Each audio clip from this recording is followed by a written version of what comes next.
इस कॉन्फ्रेंस का मकसद है कि जम्मू और कश्मीर जॉइंट एक्शन कमेटी ने एक फ़ैसला लिया था कि हमारे हकूक़ के साथ जो छेड़छाड़ की गई थी और उसको सरेआम लाने के लिए हमने एक पैदल मार्च शुरू किया था, जो कि 4 तारीख से कुपवाड़ा से शुरू करके हमने कठुआ तक जाना था। और बीच में कुछ अजला होते हुए रजौरी में पहुंच के हमारे साथ गवर्नमेंट ने चाहा कि हम बातचीत करेंगे, और उसी की कड़ी में जॉइंट एक्शन कमेटी का एक वफद दिल्ली गया और होम मिनिस्टर से मिला, और उसने जो आश्वासन दिया हमें, उसी की कड़ी में आज ये जो प्रेस कॉन्फ्रेंस रखी है, जो अब इसके बाद हमारे जम्मू और कश्मीर जॉइंट एक्शन कमेटी के चीफ स्पोक्स पर्सन तालिब हुसैन जी हैं, वो तफसीलन आपसे मुखातिब होंगे।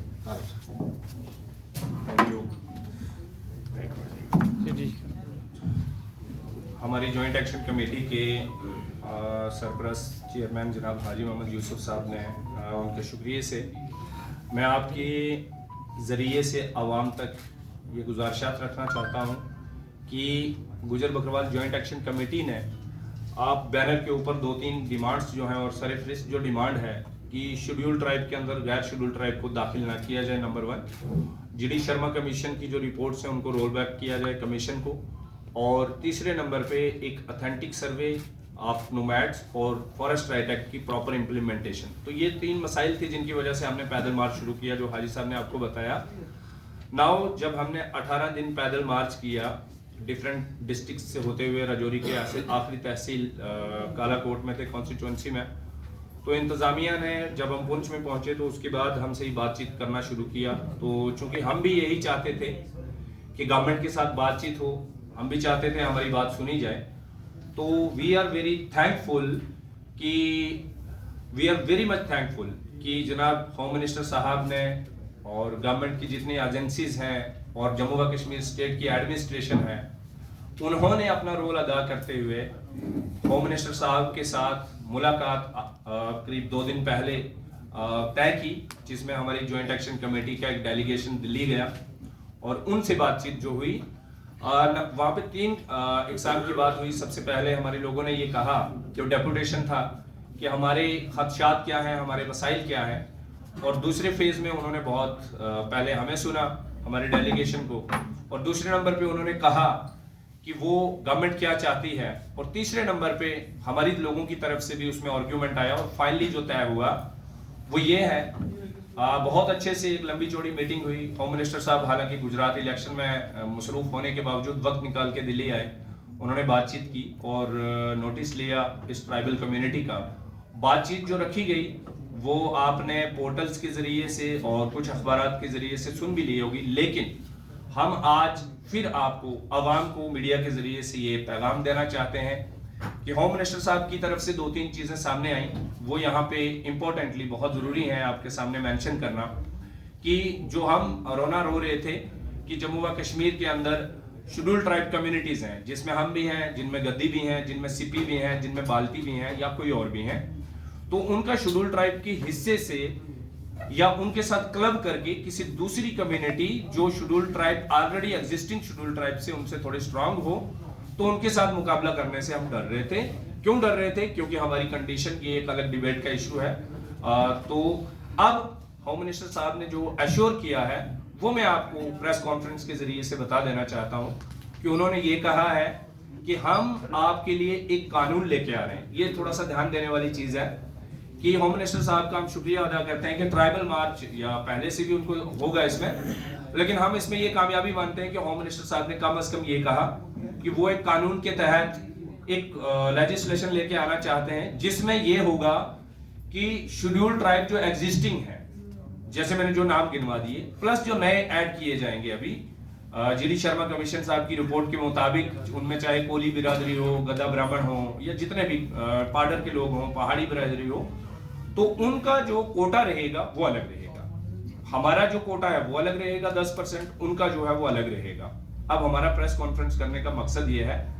कि जनाब आज तक की हमारी जो कारगुजारी थी वो आपके सामने हमने रख दी। हम गवर्नमेंट का शुक्रिया भी अदा करते हैं, नो डाउट इस गवर्नमेंट ने, खासकर होम मिनिस्टर साहब ने, इस ट्राइबल कम्युनिटी का ध्यान रखा। यहाँ पे फॉरेस्ट राइट एक्ट, यहाँ पे एक्सीडेंट हुआ, यहाँ पे पॉलिटिकल रिजर्वेशन दी गई, जिसमें आप बीडीसीज हमारे साथ देखते हैं। It's all the result of this political reservation. लेकिन ये सारी चीजें हम उनका मशकूर भी हैं, लेकिन अब जो है फाइनली वो आपसे हम ये गुजारिशात करना चाहते हैं कि इसके आगे का फर्दर कोर्स ऑफ एक्शन क्या होगा। क्या जॉइंट एक्शन कमेटी इसके बाद भी इन सिलसिलों में गवर्नमेंट से गुहार लगाने के लिए बढ़ेगी कि नहीं, उसमें 2 पॉइंट से वो मैं आपसे गुजारिश करना चाहता हूं। नंबर 1 कि हमारी ऑलरेडी डिबेट चल रही है हमारे वकला हजरात के साथ, कानून जानने वाले लोगों के साथ, कि इसकी कॉन्स्टिट्यूशनल प्रोविजन क्या है। जो होम मिनिस्टर साहब ने कहा, ऑनरेबल होम मिनिस्टर साहब ने कहा कि आपके लिए एक लेजिस्लेशन लेके आया जा रहा है, तो लेजिस्लेशन के अंदर 10% जो रिजर्वेशन हमारी जम्मू एंड कश्मीर स्टेट की है, तो क्या वही सेव होगी या टाइम पीरियड के लिए सेव होगी। नंबर 2, क्या वो जो हमारा 7% का ऑलरेडी कोटा है नेशनल लेवल पे, उस पे हम ही नहीं है, उस पे मीना भी है, उसमें हिंदुस्तान के सारे ट्राइबल हैं, हम सारे ऊपर में फाइट करते हैं, तो क्या उसके लिए भी कोई शील्ड होगी, वो फिलहाल कंफर्म नहीं है, क्लियर नहीं है। नंबर 1, जब लेजिस्लेशन आएगा तभी पता चलेगा एक चीज। दूसरी बात यह है कि हम कम्युनिटी के अंदर जाके, कम्युनिटी के जितने भी स्टेक होल्डर्स हैं, चाहे वो जम्मू में ट्राइबल कम्युनिटी की जितनी भी तंजीमें हों, चाहे वो बाकी रिजर्व कैटेगरीज के लोग भी हैं, जैसे हमारे साथ एडवोकेट रजत भाई हैं शेड्यूल कास्ट कम्युनिटी से, या बाकी भी जो आइडिया ऑफ रिजर्वेशन है, क्या उससे इससे उसको नुकसान तो नहीं होगा। तो ये सारी चीजें तफसील से हम अपनी बिरादरी के साथ, अपने लोगों के साथ, इस कम्युनिटी के स्टेक होल्डर्स जो हैं उनके साथ, गदियों के साथ, सिपियों के साथ, तमाम जितनी भी कम्युनिटीज उनके साथ बैठ के तय करेंगे, और फर्दर कोर्स ऑफ एक्शन जो भी होगा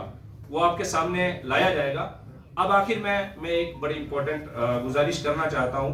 वो ये है कि बहुत सारी हमारी होम मिनिस्टर साहब से मीटिंग करने के बाद बहुत सारी खदशात सामने आए। बहुत सारे लोगों ने कहा कि जॉइंट एक्शन कमेटी की टीम अच्छे से रिप्रेजेंट नहीं कर पाई, और शायद ये लड़ाई ना लड़ें, शायद अच्छे से काम ना करें। तो हम ये गुजारिश करना चाहते हैं कि खुदा के फजल से कॉन्स्टिट्यूशन ऑफ इंडिया के दायरे के अंदर रहते हुए जितनी भी लड़ाई होगी वो हम लड़ेंगे, और कम्युनिटी को इसमें परेशान होने की जरूरत नहीं है। आपकी लड़ाई जेन्युइनली जहां जिस जायज मुकाम पर लड़ने की जरूरत होगी हम लड़ेंगे। नंबर 2, इसमें गुजारिश ये है, मैं अपनी तरफ से एक आपकी मीडिया के जरिए से एक अनाउंसमेंट कर देता हूं कि कम्युनिटी के अंदर ये जो समझ है कि जनाब कहीं हमारा सौदा तो नहीं हो जाएगा, हम सौदा को खत्म करने के लिए आज से हम इंशाल्लाह कॉन्स्टिट्यूशन ऑफ इंडिया के दायरे में रहते हुए पॉलिटिकली, लीगली जितनी भी फाइट करनी होगी, ये सफेद कपड़ा है, इसे कफन कहा जाता है, तो आज के बाद जब तक ये लड़ाई इंशाल्लाह जारी रहेगी, मैं इस कपड़े को अपने जिस्म पे ओढ़ के रखूंगा इंशाल्लाह। इसका साफ मतलब ये हो गया कि हमने लड़ाई छोड़ी नहीं है, लेकिन होम मिनिस्टर साहब का एहतराम अपनी जगह, उन्होंने जो कहा वो अपनी जगह, लेकिन कम्युनिटी के बीच में जाके कम्युनिटी से इंशाल्लाह बातचीत की जाएगी। अगर कम्युनिटी चाहेगी कि ये काफी है उनके लिए तो हमारा कोई एतराज नहीं, अगर कम्युनिटी चाहेगी कि इस लड़ाई को मजीद लड़ना है तो हमें तब भी कोई एतराज नहीं, हम कम्युनिटी के भी साथ हैं। लेकिन गवर्नमेंट का जो स्टैंड है वो हमने आपके सामने रखा, इसकी लीगल पोजीशन जो मोटे मोटे तौर पे हमने आपके सामने रखी, वो लीगल एंड पॉलिटिकल अंडरस्टैंडिंग वो ये है कि इसके अंदर जो हमारा नेशनल लेवल का है वो भी किसी तरह से सिक्योर होना चाहिए। गवर्नमेंट से रिक्वेस्ट करते हैं, होम मिनिस्टर साहब से अपील करते हैं कि वो इसमें ध्यान रखें कि नेशनल लेवल पे भी हमारे कोटे का ध्यान हो, स्टेट लेवल पे भी क्या ये कोटा परमानेंट होगा या नेशनल